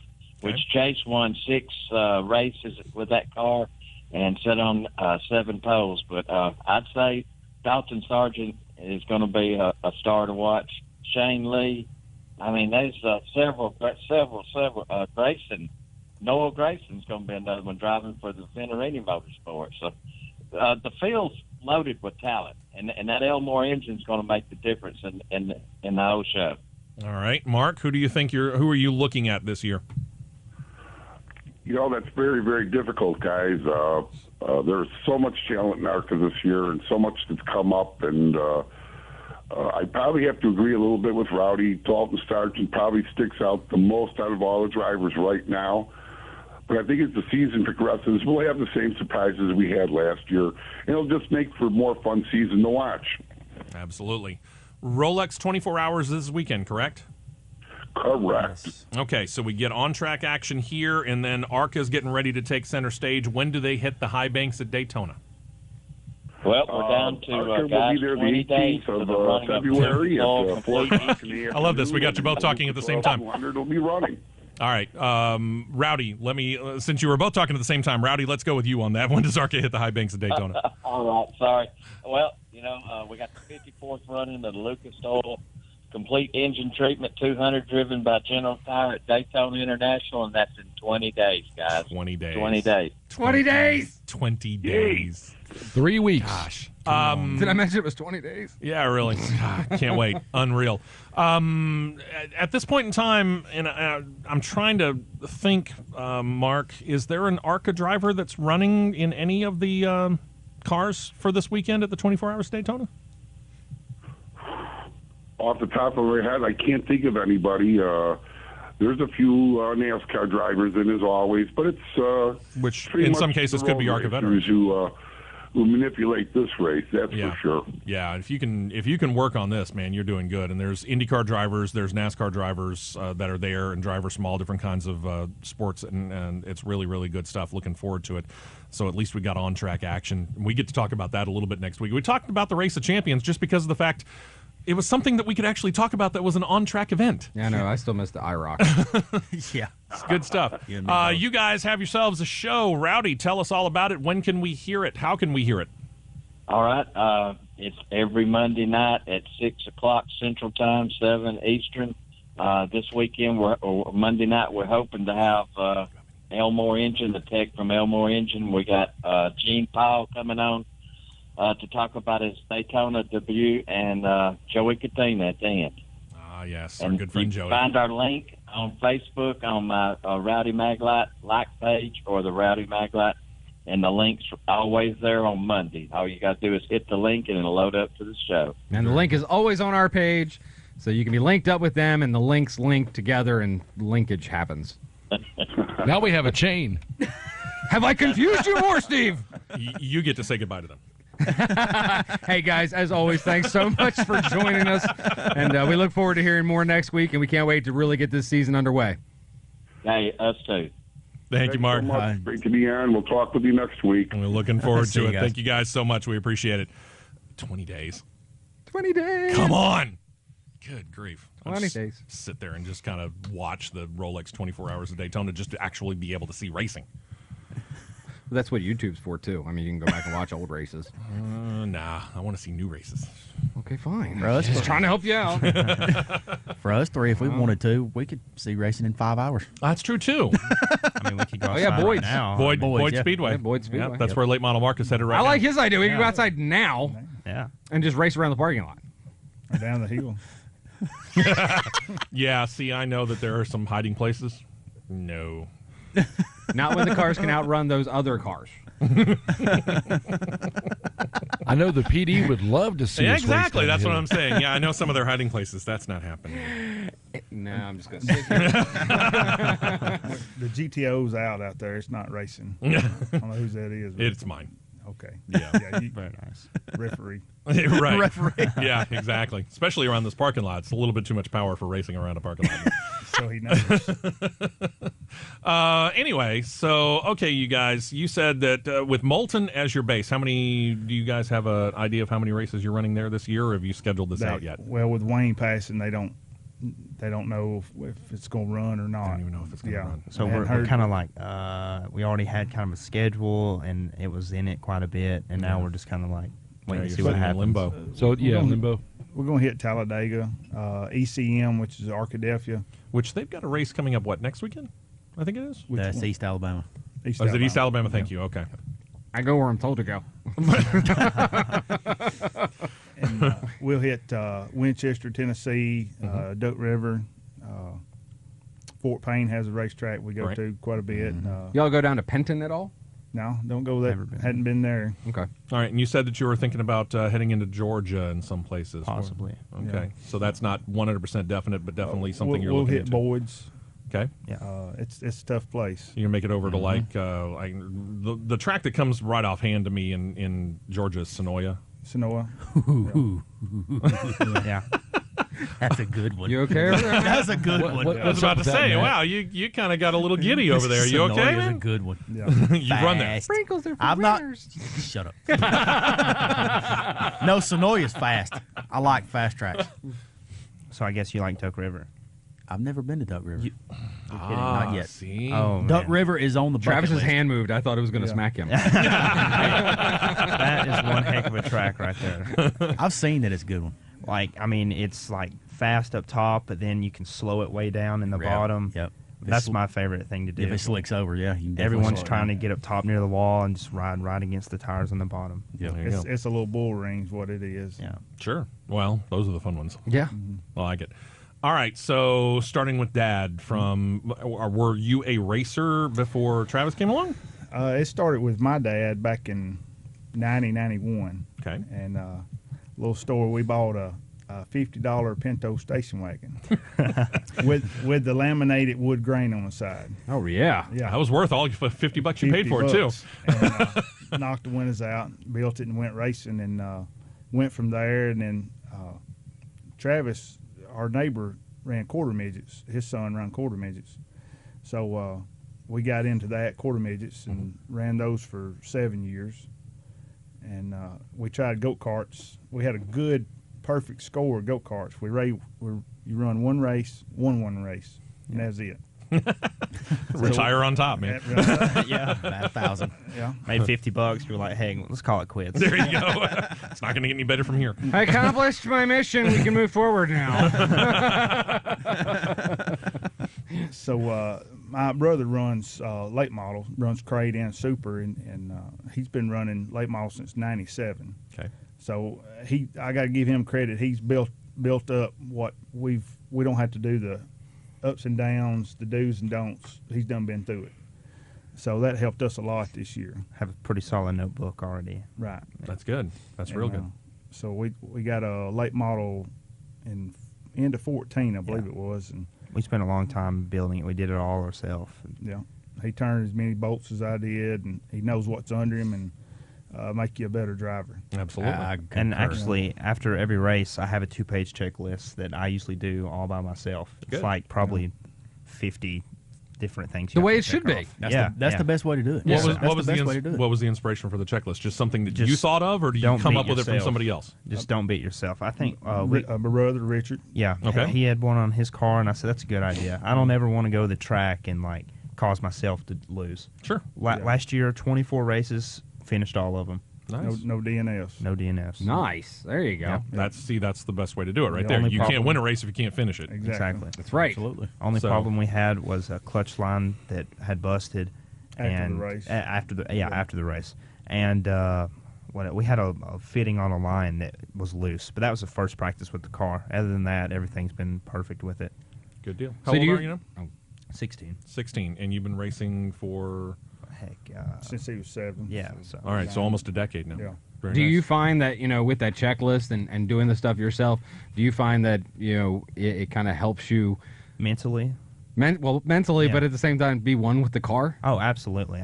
Usually, most people say they get real nervous. You can ask him. I usually fall asleep in staging. I do. They wake me up. Do you have say, like a little button you have to push that like rumbles his seat or something that says "Wake up, Travis"? Water bottle. Water bottle. No, So he'll come over there, tap me, say, "Hey, y'all about to go out?" Okay. I know of one other guy who used to fall asleep waiting for the command to start engines. Dale Earnhardt. Oh yeah, that's right. Yeah. See, there you go. I've seen another one do it at the short track too. Yeah, Ken Schrader. There it is. Ken, I'll drive anything I anywhere. was actually Schrader. starting to think that a lot of people fell asleep at the track because they're never in staging when they need to be. when he drove my father-in-law's car in a match race, we were getting the car ready. After I had gotten out of the car, he got in the car and literally put the belts on, put his helmet on, and went to sleep. He said, "Y'all tap the door when I'm ready to roll." There you go. That was it. That worked. Yeah. See that right there? Sounds like I have to say to me, that's the kind of driver I want. They're calm, they're cool, they're collected, they're comfortable in the car. Well, off of that, does that also kind of give you a chance to not think about what's going on? Yeah. Does it basically, like with everything keeping yourself busy, does it make you focus more? Oh, absolutely. I just have to sit there and just zone out. I'm pretty sure every driver tries to plan out what he's going to do. I think that's just a natural thing. Many overthink it. Yeah, absolutely. So, I'll be sitting there. I'm like, okay, well, I'm going to go to the outside. This guy likes to be on the bottom, or I'm going to go here or here. You can't really do that. You never know until about the second corner what's going to happen, and even then, you still don't know what's going to happen. So you just have to go with it, and you have to accept that. And by accepting that, it's a lot more calmer in the car before the race. Yeah, I was about to say, because, we've seen numerous times going out to Talladega Short Track. You're used to seeing one guy, run a certain way, and then every time it's different, so you can't just kind of do the same thing because it just depends on the track. But that's what I was kind of curious about with you when you go out. You have an initial game plan, of course. Yeah, absolutely. But you have to be able to think on the fly exactly. with whatever's going on. Okay. All right. So, Dad, impressions right now of what he has been able to accomplish in his time behind the wheel? Very impressed. Very impressed.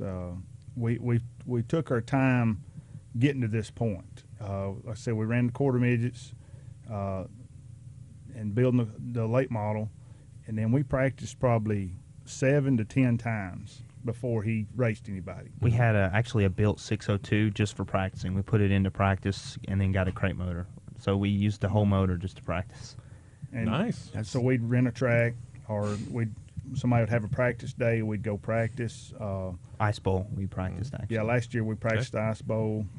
Boyd's, this race they're having today, we practiced a year ago, and that helped tremendously. I wanted him, when he got ready to race, I wanted him to be able to, if he got in a situation, he kind of knew what to do. And he knew that. One time at Moulton this past year, he ran in the corner a little high, and the car went up to the wall. Well, if he'd got on the brakes, he'd have slammed the wall. If he hadn't done nothing, he'd slam the wall. But he got back in the gas and just kissed the wall with the back end and come on, heavily kissed. Yeah, well, smooch. Well, and and that goes back to something. Love tap. We've talked about this before. As much as you got a steering wheel inside the car, you steer as much with the accelerator on a dirt track as you do with the Right. You couldn't have said that steering better. Yeah, at all. I'm so finesse with the pedal. That is my thing. I'm like, good. He asked me when we first started. He said, "Did you like wide open or no?" I said, "I don't know. I just go where the car feels like it should be." Except for that one time when I almost got in the wall, I floored that thing. And I managed it won't to keep go any farther. I'm gonna make a turn. It's gonna turn. I managed it only the decking and the back area. I didn't get any suspension parts. Saved a whole lot of money. That's lucky right there. And Dad's going, "Thank you." Yeah. He saved a lot of money by hitting the gas pedal. Yes. Yeah. See, it sounds strange, but it does work. Don't try that on the roads, kids. All right. So as you have progressed on through, now obviously you said you're 16. You're still in school. Right. How do you balance the two? it is tough. Right now, I'm in 4 core classes right now, so it's like a ton of homework. Usually I'm up to about 12 o'clock just doing homework. So it's working right now because racing season isn't in full swing, but whenever it's racing season, you just got to compromise a little bit. You know, maybe wake up earlier and do some in the morning instead of all of it at night, or, you know, it's tough. It is. Yeah. Okay. The temptation to just go out into the garage and tinker with the car instead of dealing with the homework. How do you handle that, Dad? You have to set parameters? Yeah, I tell him to go to bed, but it's usually midnight before he goes to bed. But we usually try to pick a night in the week after supper maybe and go work on it and get it ready.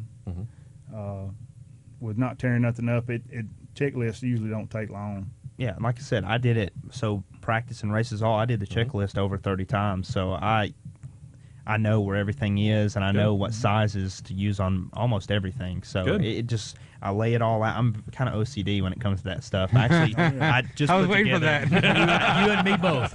You and me both. I just put together our tool bag, and I mean it's perfect. If anyone messes with it, I'm gonna be pretty upset. I was just gonna say, if he messes up, just go take like one of his sockets and then just move something.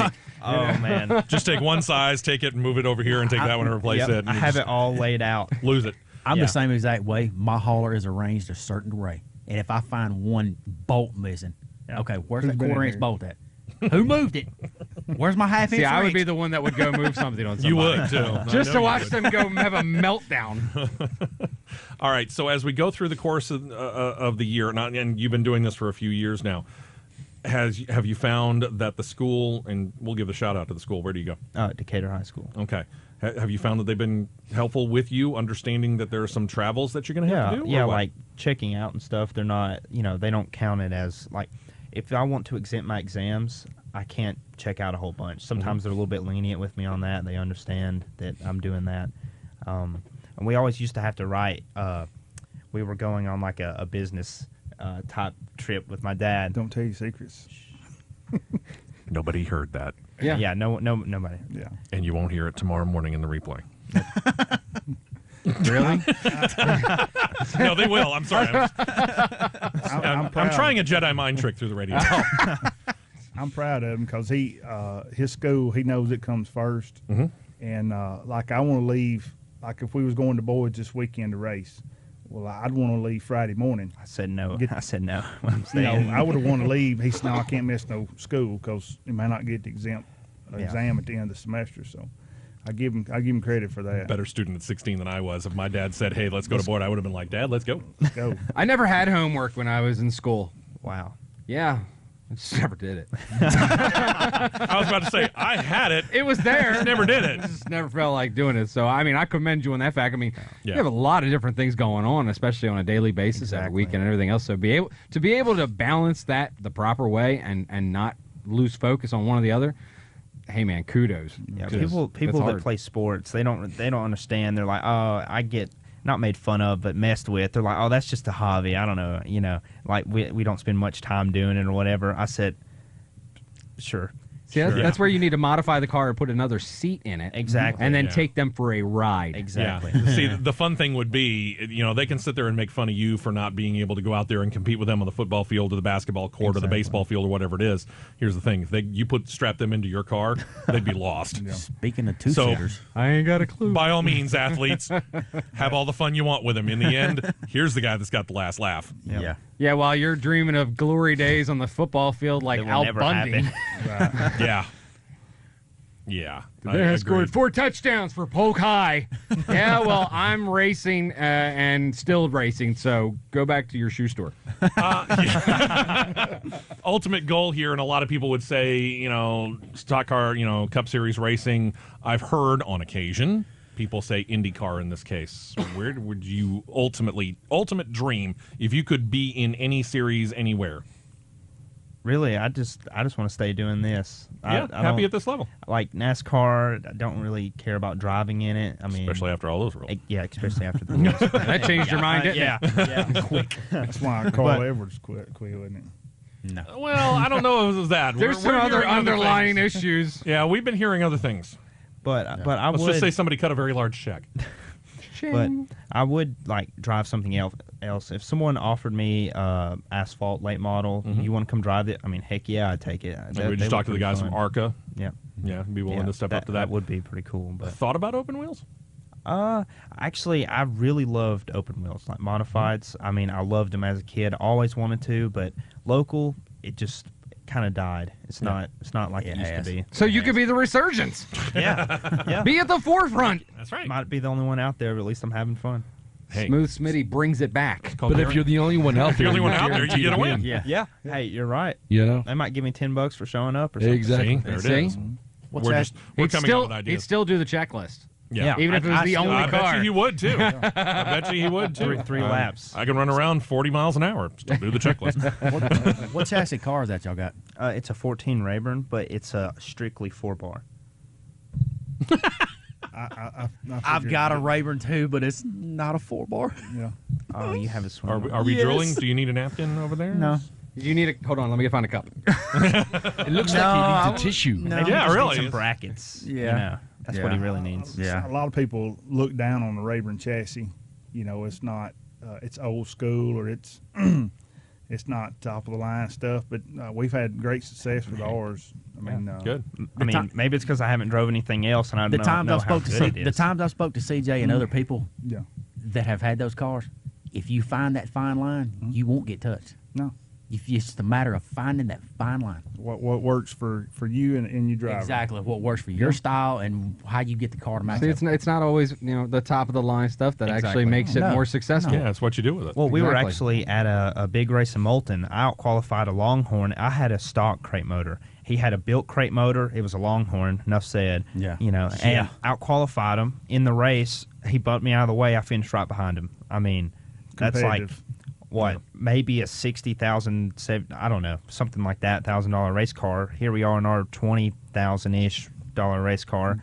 Just finished right behind it. A guy told me when I first started, whenever you get in late models, his exact words, he said, son, no matter what anybody tells you, every one of those race cars are the same. They're built out of the same stuff. Right. It's just what you put on it. That's right. He said they're and what all you the put same. in it. Driver-wise. Yeah, that has a lot to do with it as well, because you could have the true. best built race car in the world. If you got a driver who doesn't know how to wheel it, exactly, you're out of luck. Exactly. Also, maybe looking into some super late model Nice. this year. All right.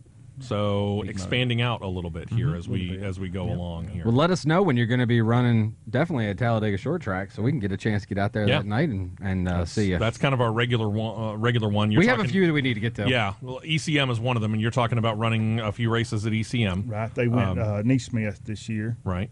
And we're actually Neesmith has a young gun. I think it's called Sunoco Young Gun Series. Yeah. Yep.